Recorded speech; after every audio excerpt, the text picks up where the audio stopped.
You are listening to Roots and Rise with Kelsey and Madi. Rooted in wisdom, rising together.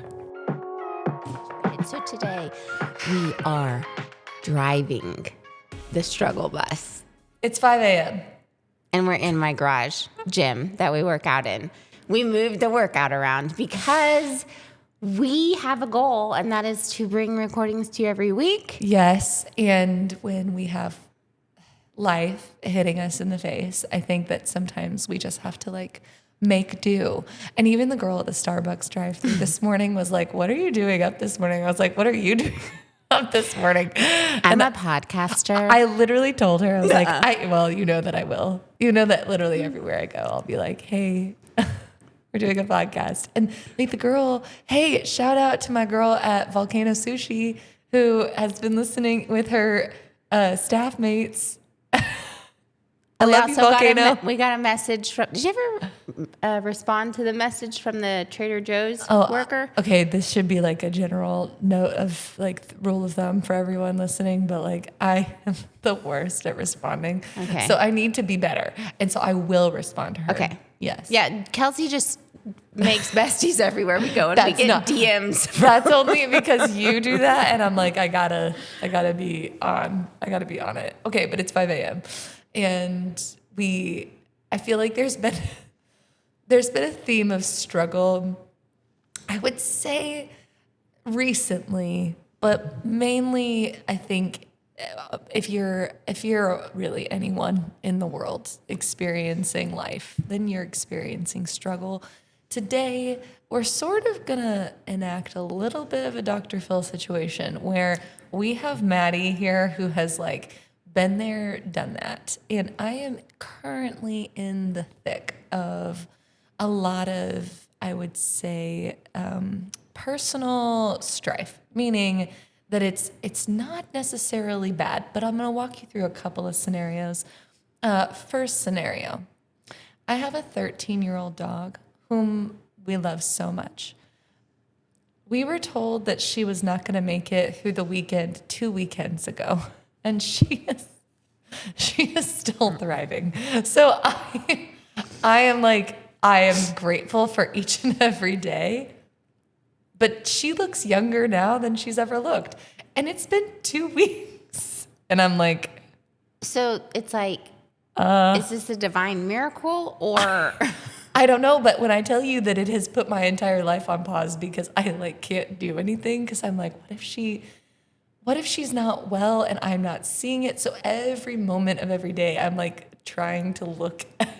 Find. It's like when you're pregnant and you're about to deliver and you're like, is this it? Yes. Is this it? And you guys have cried more than I've ever cried in my life because she means the world to us. And I'm just so you have this limbo aspect of life where it's you don't know if your dog is, if she's here or if she's going to not be here, and we just don't know these things. And then most importantly, I pooped my pants at work this week. You guys have to know that there's nothing funnier in my whole world than poop humor. I need everyone to be so clear. If you're listening to this and you're a really respectable person, I think Stop you should listening. not listen anymore. My husband was because we did this really wonderful experience with Maddie last week. I think it was 2 weeks ago. Yeah. Where the Chickasaw Nation was able to come and interview her and was doing this really amazing bit on her for Mother's Day. He was like, "Do not talk about that stuff because this is not the time or the place." And I'm like, "You're probably right." So we didn't. But then it happened. You know what happened is we've been holding it in too long and it just and then it just came out. No, it was because I got a stomach virus. And it was just, there's nothing. There's nothing you can do. Most of y'all know, I work at a church. I lead worship on Sunday mornings. I got there at 6:45, and I was just like, man, I don't feel very well. I was in that bathroom for an hour and a half. I'm not even kidding. I mean, like, it was just, and it wasn't even like, it just happened. And then it was like, I have to figure this out. And then and then I led worship. So if you were at that service, so sorry. Kelsey sharted. Oh my God. And had to get rid of the evidence. Anyway, yep. But I will say, not to throw you under the bus, there are so many Starbucks that have my underwear in them. I feel like it's a part of being an old woman.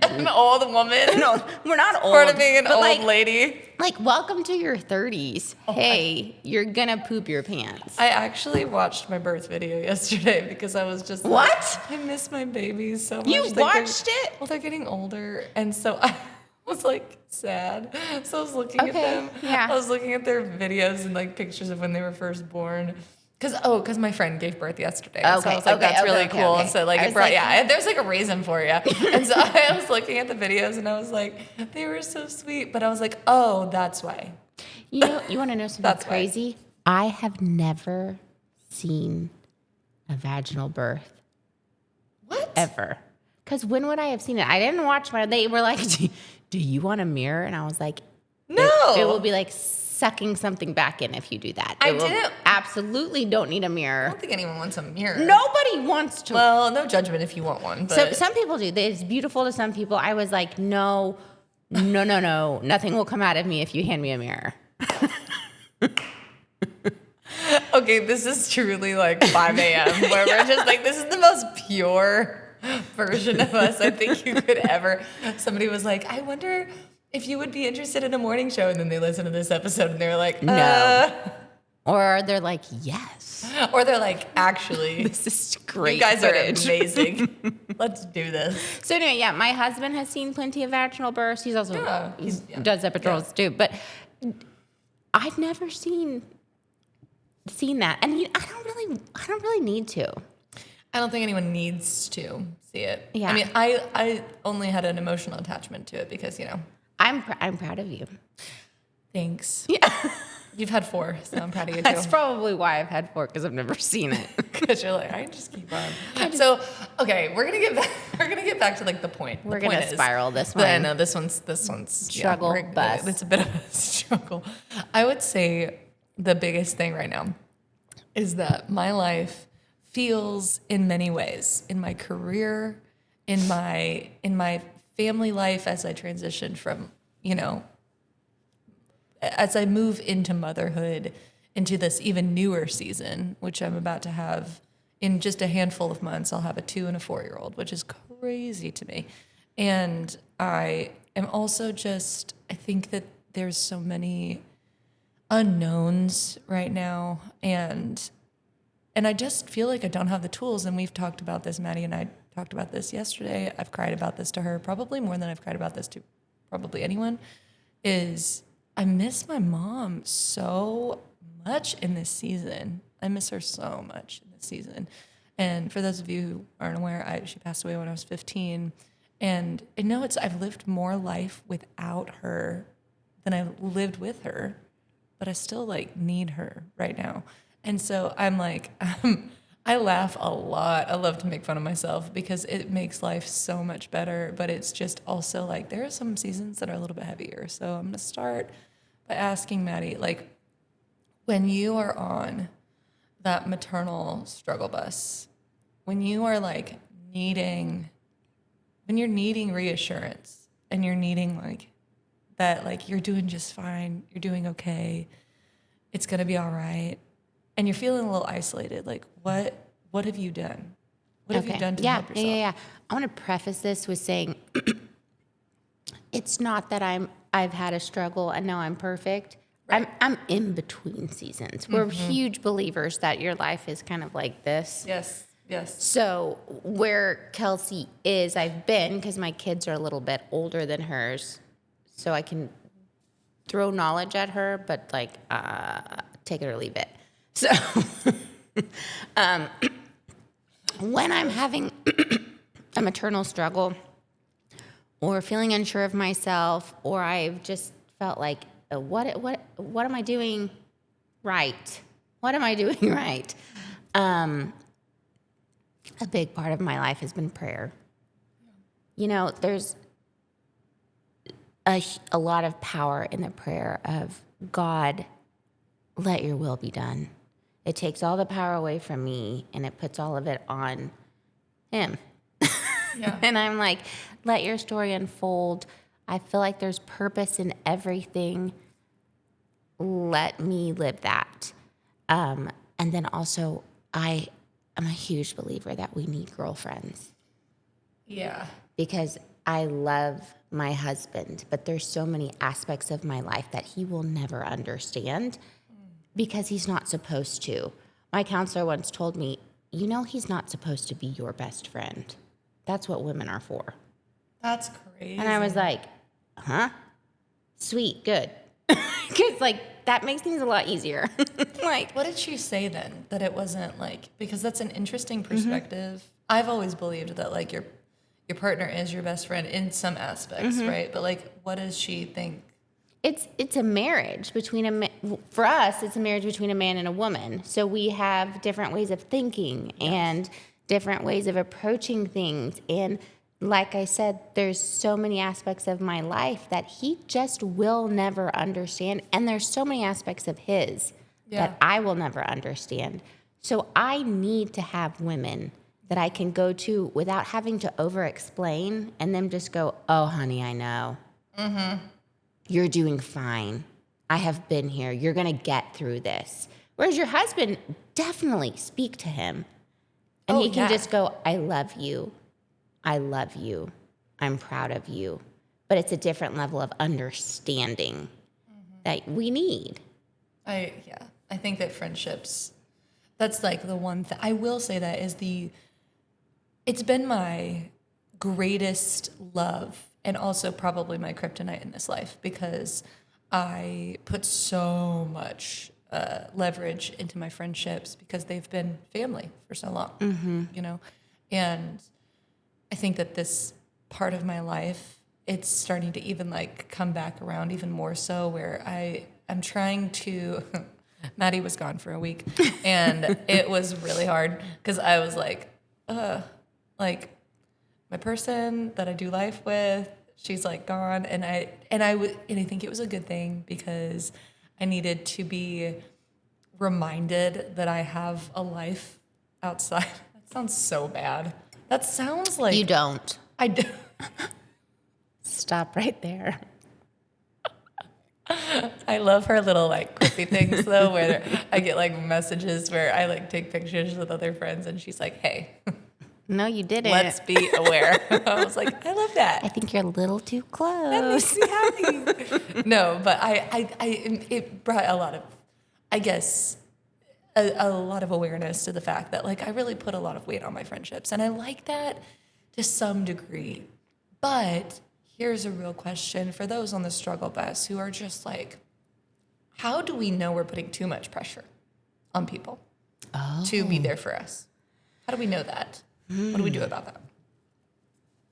That's a good question. How do you? Yeah, because sometimes you were. Am I coming off too strong? Am I the Huge needer? concern. Am I the taker?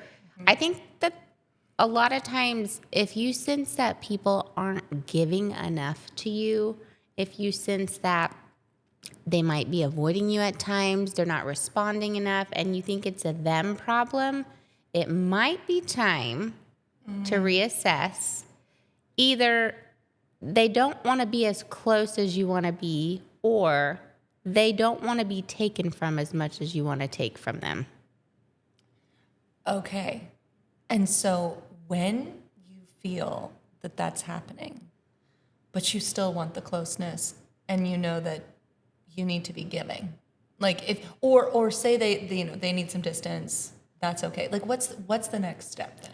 I mean, I think friendships are similar to like, you know, when you're dating someone and you can tell you don't have to like chase them. Yeah.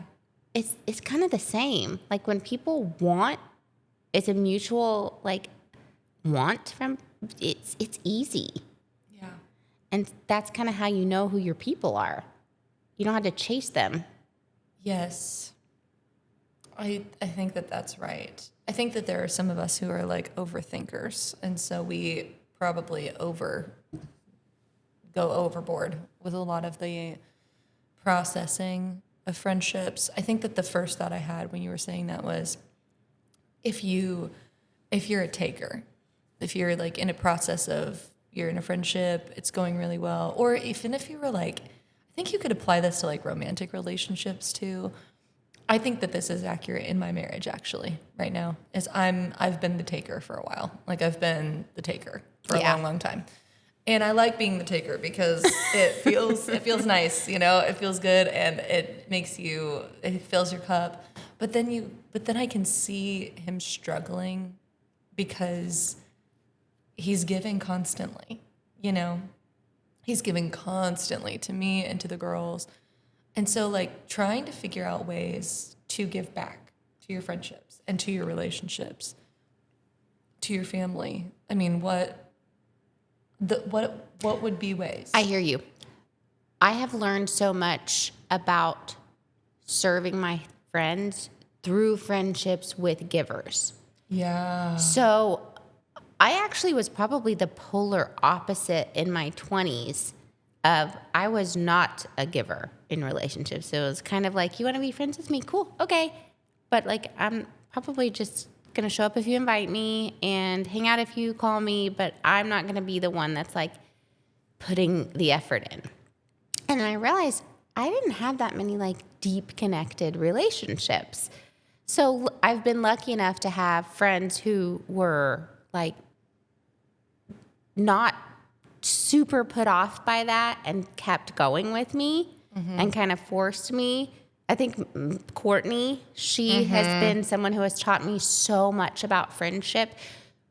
One of the most important things you can do for people, if you are friends with them, but you want to take it to the next level, is show up when they need you, not when they ask you.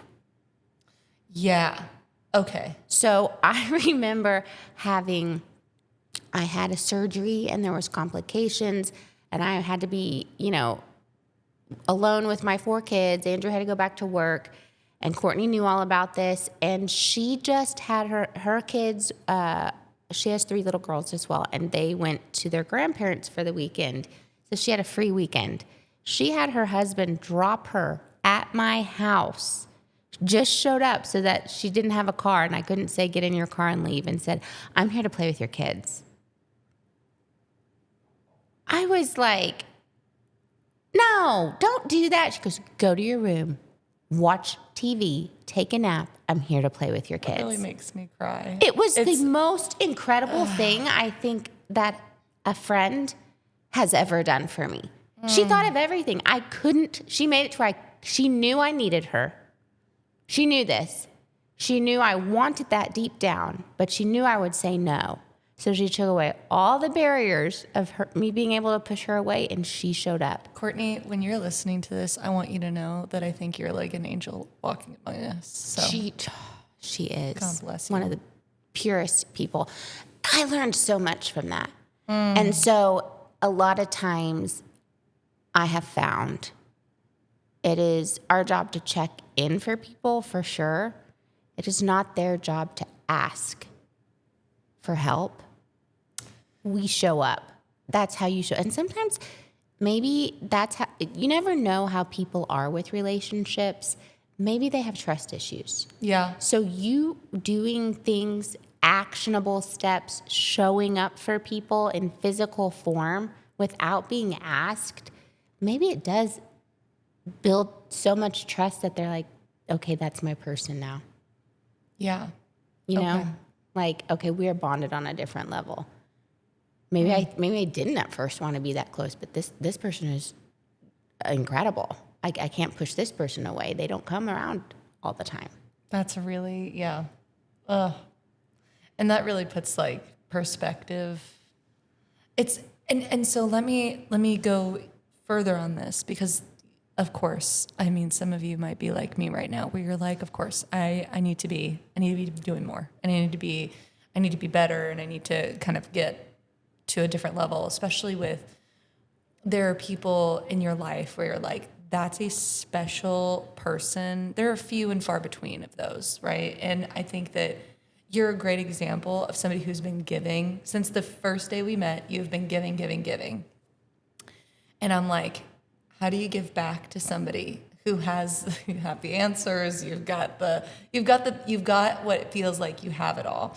So like, what is then a way, I guess, to then transform your heart to be more of a servant to others? Like, what are the first steps you do to start transforming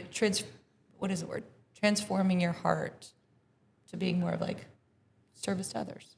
I mean, I think you've already hit it. Acknowledging, seeing that in other people.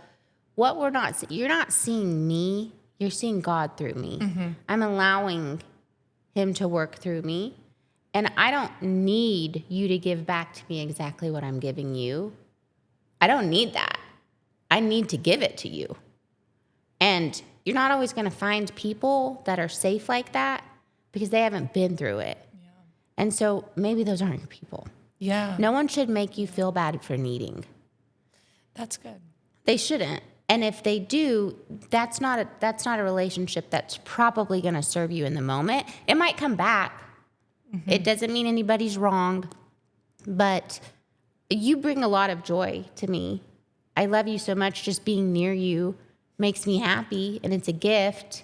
And I think fully accepting, friendships are gifts from God. He brings people together. We said that the other day. And we were each other's Christmas gift. We were each other's Christmas gift. December 23rd, 2024. It was the most beautiful, you guys, you don't even know. It was the best gift God could have ever given me. Besides my husband and children, obviously.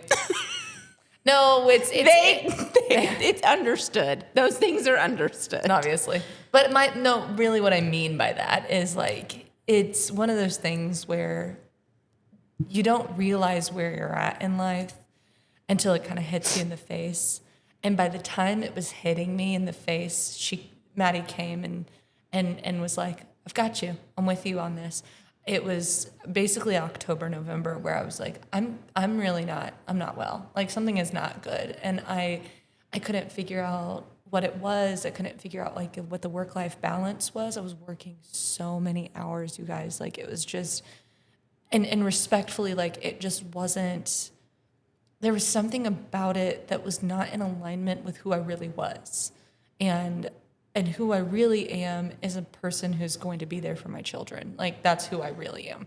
That's at my core. That's who I am. But I had to I'm still recovering from needing to be a million other things. I have this weird thing about building my eulogy, which is strange. But I want my eulogy to be pages and pages. Sure. Because I want people to be how many careers and lives did this woman live? What a chameleon. What did she do? And it's I think that there's this aspect of I get one of these lives, so let's just live it with a million colors. And I get that. And I want to do it like that. But I think I'm in this season right now where Hunter is sort of asking me can you be a little bit more intentional? Can you be more? It's her. What? Kelsey and I were talking about, so I do a triathlon in the summer. Oh my God, you guys. And then I did a half Ironwoman in the fall. And if you're familiar with that, the half Ironwoman is very intense. It's like a full-time job, training. Okay. So it was just a goal of mine. It was really hard. The triathlon is much less intense. You can do a sprint, you can do an Olympic. It's more of a training for, a race, like a 10K. And I'm like, Kelsey, you should do the triathlon this summer. You could do the sprint. It won't take up a bunch of time, but it'll give you a movement goal. She goes home and tells her husband, well, I'm going to do an Ironman with Madi. Hunter was like, what? No. I was like, no. You told him what? He was so freaked out. And I was like, what? Are you saying I can't? He was like, babes, I know you have the mental fortitude to do anything. He was like, you can do it. He was trying to back. Yeah. And he was like, but listen. He was like, but you maybe don't have time. You could totally do it, but you probably don't have time right now. It's a marathon. I didn't even know that. I was like, I will be literally shocked to the ends of the earth if I ever ran a marathon, because y'all, I have so much ADHD that I would like see something and I would be like, oh my God. And then like I'd run to that thing and then like not even stay the course. So I think that there is just this, I can't believe that I confused the two I was laughing so hard because I was envisioning Hunter like, how do I tell her she's batshit crazy without hurting her feelings? Oh, and I mean, he did it so beautifully because he was like, you have the mental fortitude to do anything, but you don't understand. He's like, I don't even think I could do an Ironman right now. And I was like, well, I mean, I'm really strong.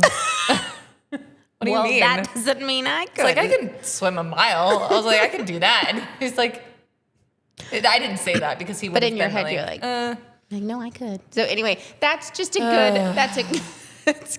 That's where Kelsey is. I really am like, that's actually a perfect scenario of where the many aspects of my life are just like, we're just trying to make them come together. Like we're just like right now, my girls are very much in a daddy phase. They don't want mommy. That's okay. It used to hurt my feelings a lot. I now it does not hurt my feelings, and it quite frankly is kind of a relief because I know it will pass, and then eventually they'll be back to me. Now that you know. Yeah, now that I know. But it's funny that like the waves of knowing come and go, and like I have this wave of knowing like I'm on this current track of I know my career is gonna be okay. No matter what, like it's gonna be okay. We're gonna figure it out. Good things are coming. Mm-hmm. Good things are coming, and I'm not going to be deterred by the setbacks, temporary setbacks. But that does not make, certain days not really, really hard. And so I think that there are a lot of women out there that might be thinking about this that are like, I can't do all of this, I can't do all of it where I'm showing up for my kids at school and I'm always at pickup on time, and then I'm also at work and I'm at every meeting and it's like I don't think we were ever meant to do all of it. I don't think we were ever meant to do all of it. I think that we were meant to have people in our village that were really there for us, mm-hmm. and they were working with us to like help us see that some of the struggles can be righted. Like, yeah, there are just certain things that can be fixed.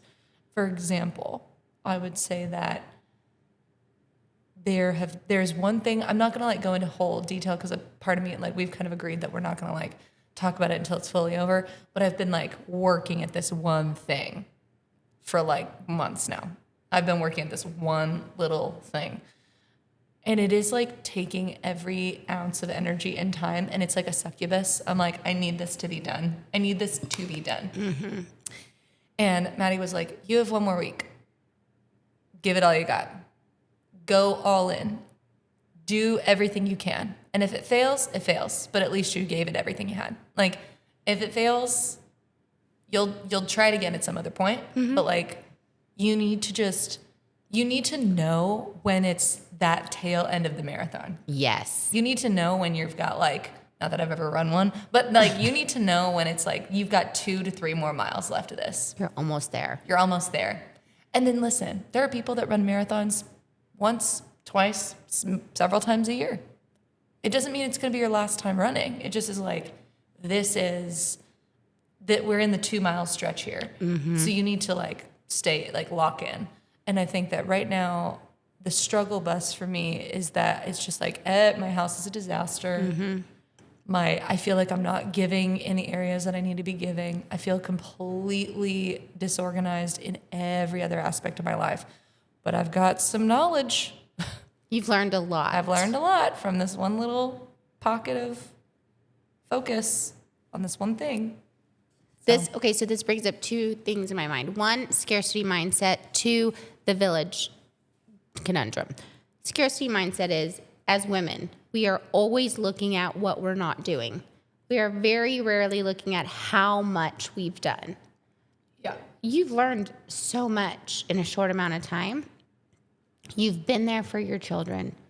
You've connected with your husband. Like, it's the house you can always clean up the house, but the amount that you've done is incredible. And so that is something we have to actively choose every day as a form of self-love, is to go, what did I do today? Did I rest? Wow, look at me living myself. Did I work myself like a dog? Wow, tomorrow I need to rest. Like, what did I do? Not what did I not do?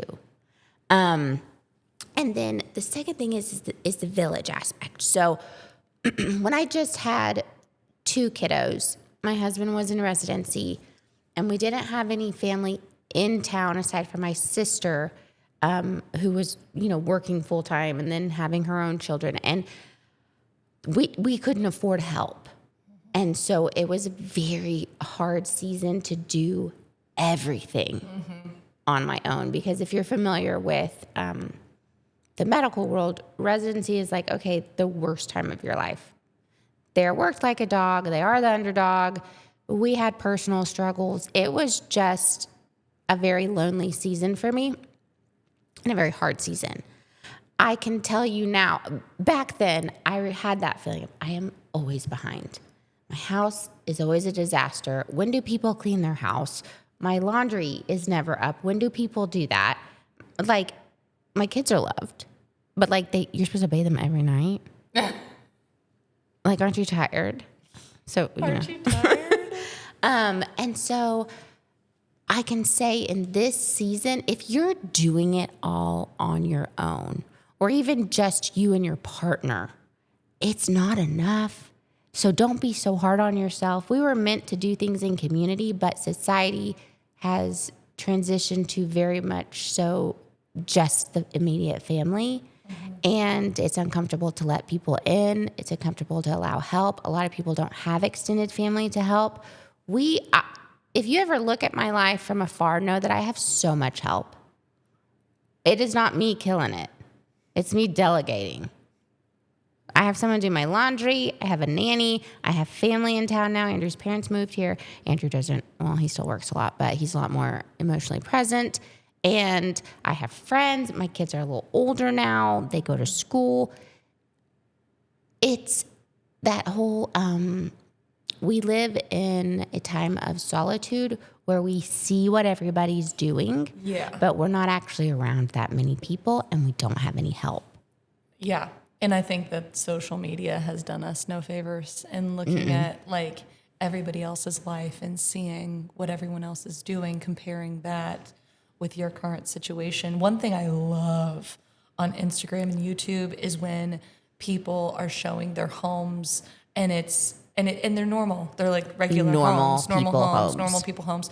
Because I have that home where you guys, I've been obsessed with. This is so stupid, but I'm on the floor all the time because my kids are little, and I look at my baseboards, and there's just it looks like a bear came in and scratched through all my walls, and I'm like, what happened here? What is it with the baseboards? I don't for me personally, or just that in general. Why hasn't anyone created a protective coating a vinyl baseboard? Because why are they wooden with paint? Why they should be not painted? Yeah, they could literally just be vinyl, or they could be the floor. I don't know, you guys. It makes me so because they drive mad. me nuts. It upsets me. You can see how upset I'm getting about my stupid baseboard, because it's just, you guys, it's one thing of a list of 30 that I'm just I look at it every single day, and I'm just oh my gosh, I'm never gonna get over this thing. The mental load. And I recognize that one day my kids are gonna be in school. They're in daycare right now because I'm so blessed by my church that they have daycare. But I also work, and I also I'm also trying to build this other thing, and it's taking every hour of the day. But one day they're going to be old enough to help. And then maybe that's the day that we get new baseboard. Yeah.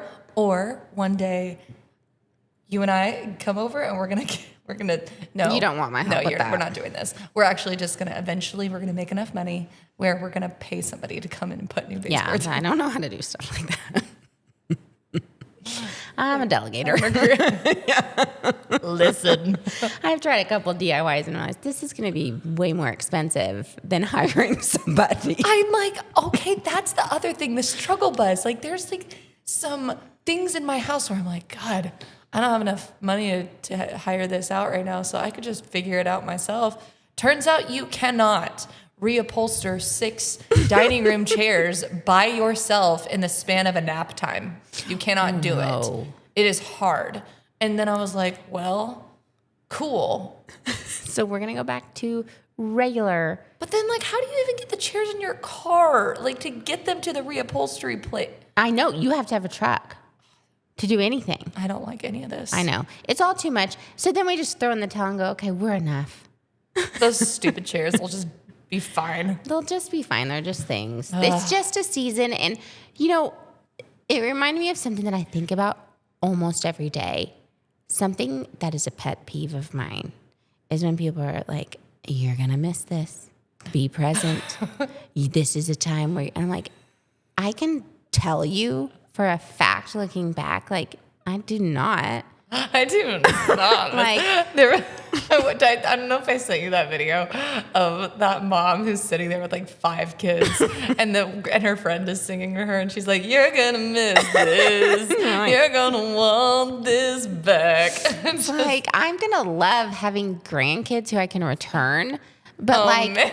I am not gonna miss not like going into Target and it's blissful for 5 minutes, and then it's like, I'm not allowed to yell at you in public, so you better straighten up. Stop calling out of the basket. No, I'm going to run over you with the basket. I just needed 3 things. No, we're not going to the toy aisle, blah, blah, blah. I'm like, you know, maybe I will miss that because I won't remember it accurately like most people. I'll play this episode for you if you ever struggle. But I do with think, I hate that it like puts this feeling of guilt and shame on hard seasons of like, I know it's hard, but be present. You're going to miss this. I'm like, no, Karen, I need to disassociate. I actually need to like stare at a ball. Yeah. I think that's the real of like the struggle bus is that we're all like, nobody needs to pretend that we're doing this and everybody's like thriving the whole time. No one needs to pretend. Like, why is it so bad for things to be hard? Why is it such a faux pas to struggle? Do you know what I mean? Like truly, if you really break it down, we don't want to feel sorry for people. We don't want to see people struggling. Or if we do, we want to be like, you're struggling over there. I've got it going on. Well, here's the facts, I think, is like you were talking about this earlier about building your village and creating those friendships that are like meant to be. I think that sometimes when you struggle, like that's when you find out who your village is. Like that's when you find out who your people are. And I think that people like get uncomfortable when they're reminded of their own problems. And if they're like, there are people in the world right now I can think of whom I actually have wonderfully warm feelings for, but like they remind me of something that is just very painful or frustrating and or hurt or like makes me like kind of resistant.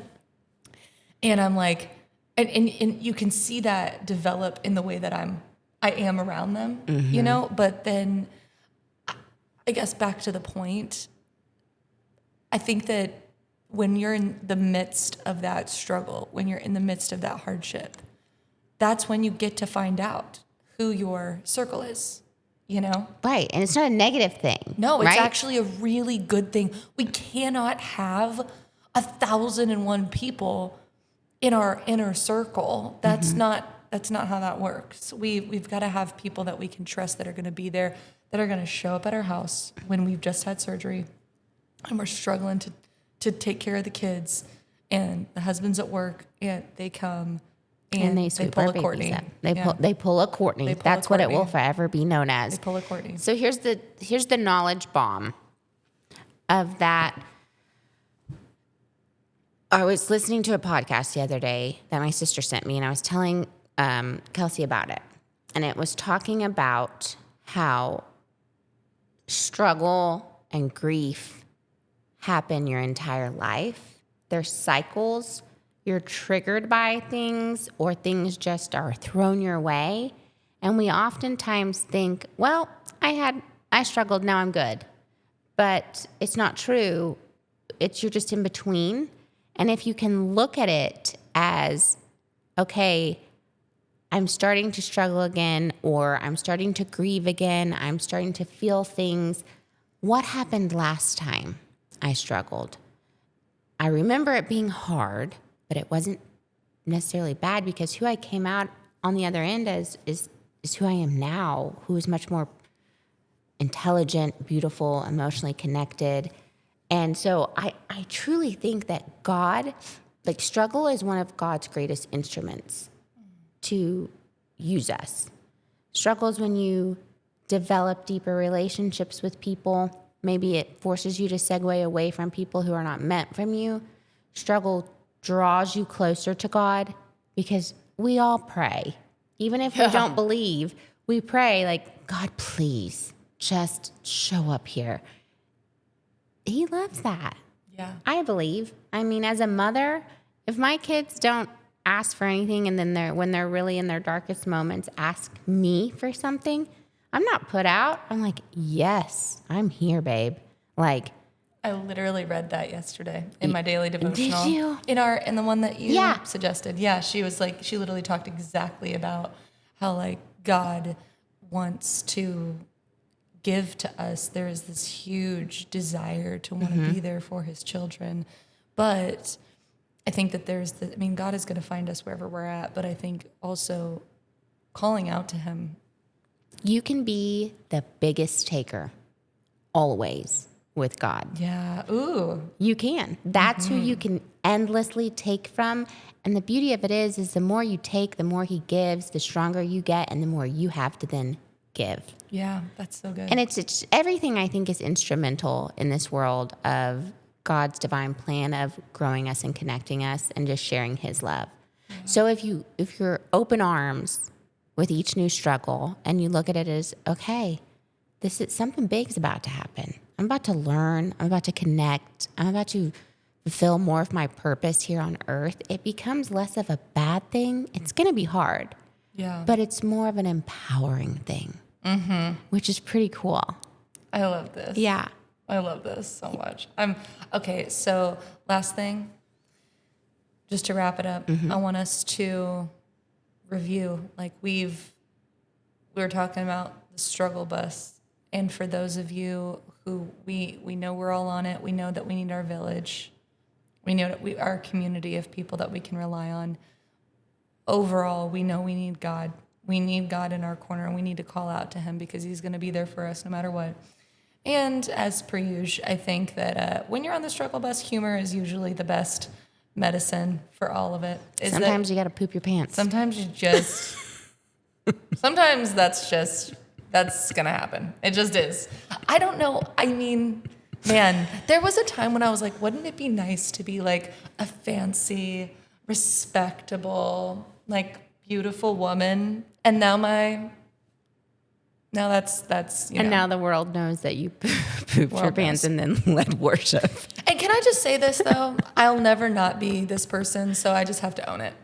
I just have to own it. There's nothing Referring I can do. back to identity, we are who we are. We are who we are. We are who There's we are. nothing I can do about So it. I hope that you took from this that we're all in different seasons. We all drive, ride on, push the struggle bus. Just no one's better than each other. We're all on the same plane. We all need each other to get through it. Yeah. So if you see yourself not being on the struggle bus, do not look down on people. Push their bus. Yeah. If you are driving it, sorry. I'm with you. You're not alone. Kelsey's with you right now. I'm in that bus with you, girl. Soon you could be right back there. And so focus on being the village if you have the capacity. Mm-hmm. And don't be afraid to ask for help. And if you don't get it, move on. Move on. Move on. Move on. We love you so much. Good morning, Good everyone. morning. It's almost 6 now. Love y'all. Love you.